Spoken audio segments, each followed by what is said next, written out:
اعوذ باللہ من الشیطان الرجیم بسم اللہ الرحمن الرحیم۔ السلام علیکم ویورز، آپ کو ایک بار پھر خوش آمدید کہتے ہیں اپنے یوٹیوب چینل تذکرات الاولیاء میں۔ جیسا کہ آپ سب جانتے ہیں کہ ربیع الاول کا پاک مہینہ شروع ہو چکا ہے۔ یہ وہ مہینہ ہے جس میں ہمارے نبی حضرت محمد صلی اللہ علیہ وآلہ وسلم کی ولادت ہوئی۔ یہ وہ مہینہ ہے جس میں ہم سب مسلمان خوشی خوشی تیار ہو کر حضرت محمد صلی اللہ علیہ وآلہ وسلم کا میلاد مناتے ہیں۔ آپ کو بتاتے چلیں کہ آج کی ہماری ویڈیو کا ٹاپک جو ہے وہ رحمت للعالمین ہے۔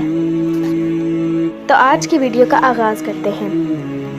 رب العالمین نے بنی نوع انسان کو تخلیق فرما کر ان کی ہدایت اور رہنمائی اور انسانوں کی تخلیق کے مقاصد سے آگاہ کرنے کے لیے تقریباً 1,24,000 پیغمبر بھیجے، جو اپنے اپنے علاقوں میں پیغام الہی پہنچانے کی ذمہ داریاں انجام دیتے رہے۔ سب سے آخر میں نبی آخر الزماں حضرت محمد صلی اللہ علیہ وآلہ وسلم کو پوری انسانیت کے لیے بشارت دینے والا، ڈرانے والا اور رحمت بنا کر مبعوث فرمایا۔ یہود و انصارہ کی مقدس کتابوں نے جس مقدس نبی صلی اللہ علیہ وآلہ وسلم کے آنے کی بشارتیں دی تھیں، ان کا لوگوں کو انتظار تھا۔ چنانچہ ابو الانبیاء حضرت ابراہیم علیہ السلام خلیل اللہ کی زبان مبارک سے حضور صلی اللہ علیہ وآلہ وسلم کی بعثت کے لیے یوں دعا فرمائی گئی۔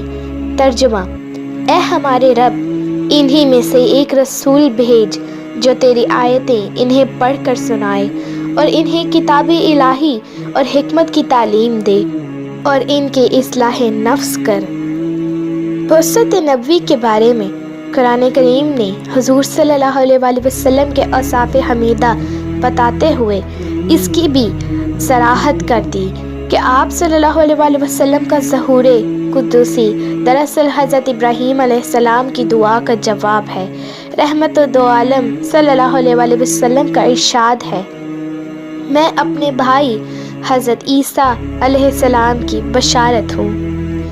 اللہ تبارک و تعالیٰ نے بعثت رسول اکرم صلی اللہ علیہ وآلہ وسلم پر اپنا احسان جتاتے ہوئے فرمایا: بلا شبہ اللہ نے مومنوں پر احسان کیا کہ ان میں انہی سے ایک باعظمت رسول مبعوث فرمایا، جو ان لوگوں کو اللہ کی آیات تلاوت کر کے سناتا ہے، ان کا تزکیہ کرتا ہے اور ان کو کتاب اور حکمت کی تعلیم دیتا ہے، اور بالیقین وہ اس سے قبل کھلی گمراہی میں مبتلا تھے۔ بلا شبہ ظہور قدسی کا دن تاریخ انسان کا سب سے عظیم دن ہے، جس کی برکت سے نہ صرف عرب بلکہ تمام روئے زمین پر خوشحالی، فراغ بالی، امن و سکون، رفاہیت، آزادی، اخوت و مساوات، عدل و انصاف اور محبت و راحت کا ظہور ہوا، جس کی مثال اس سے پہلے کے زمانوں میں نہیں ملتی۔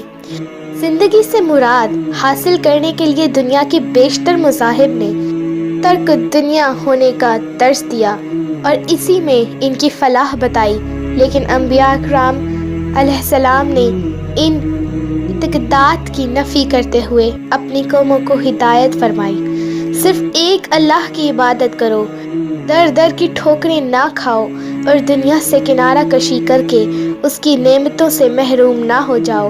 پہلے نبیوں کی مخاطب صرف ان کی امتیں تھیں، اس کے برعکس سرکار دو جہاں حضور پاک حضرت محمد صلی اللہ علیہ وآلہ وسلم کے مخاطب پوری دنیا کے لوگ تھے۔ اسی لیے قرآن پاک نے یا ایھا الناس یعنی اے لوگو فرمایا۔ اللہ تعالیٰ نے فرمایا کہ آپ صلی اللہ علیہ وآلہ وسلم کی بعثت کسی خاص فرقے یا گروہ کی بجائے پوری دنیا کے لوگوں کے لیے ہے، یعنی آپ صلی اللہ علیہ وآلہ وسلم پوری دنیا کے لیے نبی بن کر تشریف لائے گئے۔ ارشاد باری تعالیٰ ہے، ترجمہ: ہم نے آپ صلی اللہ علیہ وآلہ وسلم کو دنیا کے آگے حق کی گواہی دینے والا، سعادت انسانیت کی خوشخبری دینے والا، اللہ کی طرف سے اس کے بندوں کو بلانے والا اور تاریکیوں کے لیے ایک چراغ نورانی بنا کر بھیجا۔ ولادت حضرت احمد مجتبیٰ صلی اللہ علیہ وسلم 12 ربیع الاول 571 عیسوی کو ہوا۔ آپ کے دادا عبد المطلب نے اپنے پوتے کا نام محمد صلی اللہ علیہ وسلم رکھا، یعنی تعریف کیا ہوا، تاکہ ان کی زیادہ سے زیادہ تعریف ہو، اور واقعی آپ صلی اللہ علیہ وسلم پوری دنیا کے رہبر و رہنما اور رحمت للعالمین بن گئے۔ یہ دن عالم اسلام کے لیے انتہائی فضیلت و اہمیت کا حامل ہے۔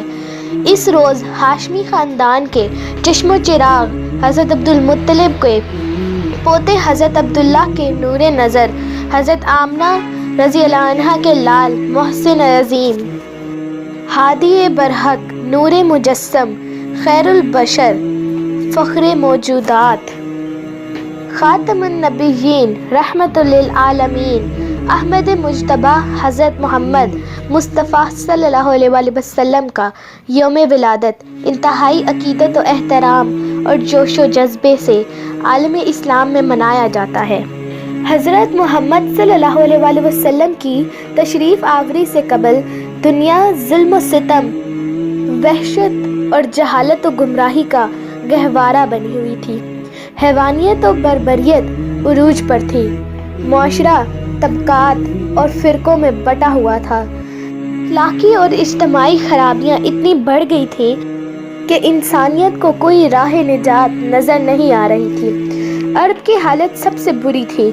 معصوم لڑکیوں، بچیوں اور بیٹیوں کو درگور کر دیا کرتے تھے۔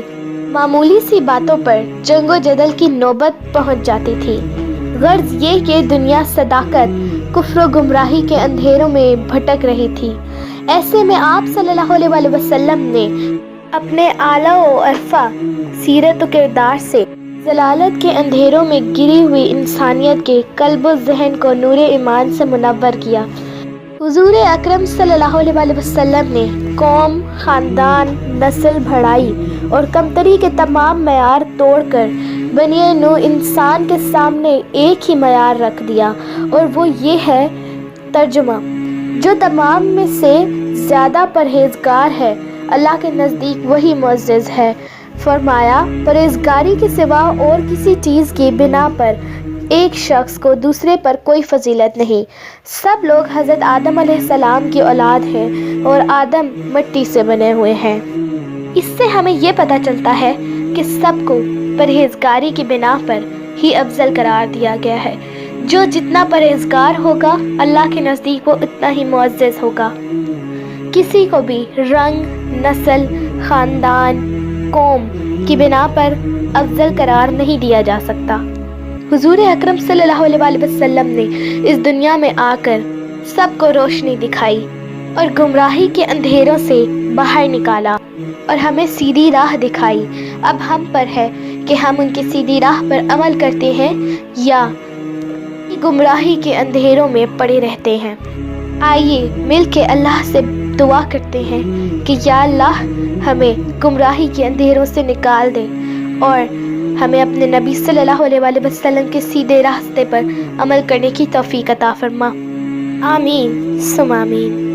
اگر آپ کو میری ویڈیو پسند آئی ہو تو اسے لائک ضرور کیجیے گا، اور مجھے کامنٹ سیکشن میں بتائیے گا کہ آپ کو کیسی لگی، اور ہمارے یوٹیوب چینل تذکرات الاولیاء کو سبسکرائب کرنا نہ بھولیں۔